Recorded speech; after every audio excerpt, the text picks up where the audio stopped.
We've been militarily involved in the Persian Gulf region now for 20 years. Experts have predicted that the cost of this continuous and expanding war will reach $6 trillion. The hostilities and our overt involvement in Iraq can be dated back to January 16, 1991, when the defensive Operation Desert Shield became the offensive Operation Desert Storm. Though the end of the Persian Gulf War was declared on April 6, 1991, with a U.S. military victory, the 20-year war was just beginning. The U.S. and Britain have had an intense interest in controlling the oil of the Middle East dating back to the overthrow of the Ottoman Empire during World War I. This interest expanded during World War II with FDR's promise to protect the puppet governments in the Persian Gulf region, especially Saudi Arabia. Though this arrangement never sat well with the citizens in the region, a fairly decent relationship remained between the Arab people and the American public. But animosity continued to build with our ever-present military involvement in Iraq.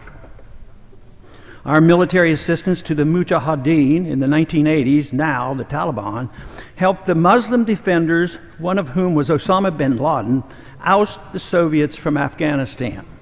At that time, we were still not seen as occupiers, and the radical Muslims, encouraged by the U.S., were expected to direct all their efforts toward the communist threat.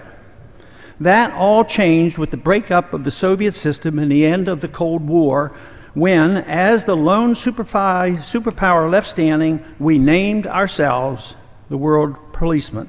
It was then that the resentment by Arabs and Muslims became directed toward the United States, now seen as an invader and occupier. Continuous bombing and crippling sanctions against Iraq during the 1990s, the appearance that the U.S. did not care about the plight of the Palestinians, and our military bases in Saudi Arabia led to attention-getting attacks against the United States. The 1998 embassy attacks in Kenya and Tanzania and the attack of the U.S. coal in the year 2000 were warnings that the war was far from over. The horrible tragedy of 9/11 shouldn't have been a surprise, and many believe it was preventable. Currently, the war has morphed into a huge battle for control of the Persian Gulf region and Central Asia. This involves Iraq, Afghanistan, Pakistan, Yemen, Somalia, and Iran.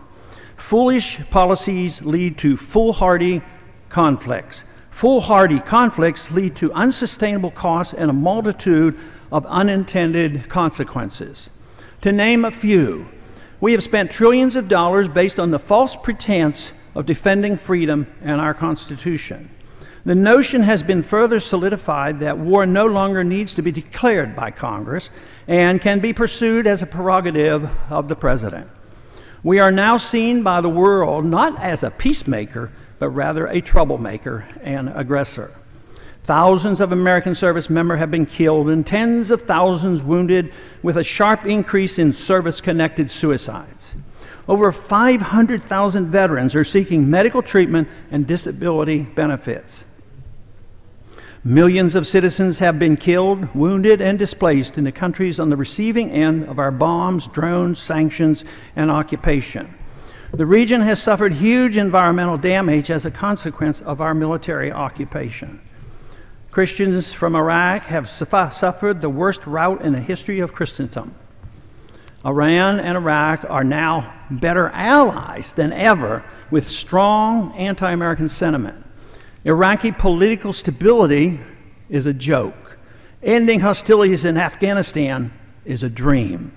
China and Iran have been drawn into a closer alliance against the United States. America's uncontrolled deficits are senselessly fueled by needless militarism. We are now much poorer and less safe. There was no Al-Qaeda in Iraq before we invaded in 2003. Today, there is. No weapons of mass destruction were ever found in Iraq. War always leads to government growth and the sacrifice of civil liberties. In the past 10 years, this has been particularly costly to us, with the acceptance of military tribunals, torture, assassination, abuse of habeas corpus, and Patriot Act-type legislation. Senseless war and senseless destruction and death should not be rationalized as providing a great service in protecting our freedoms.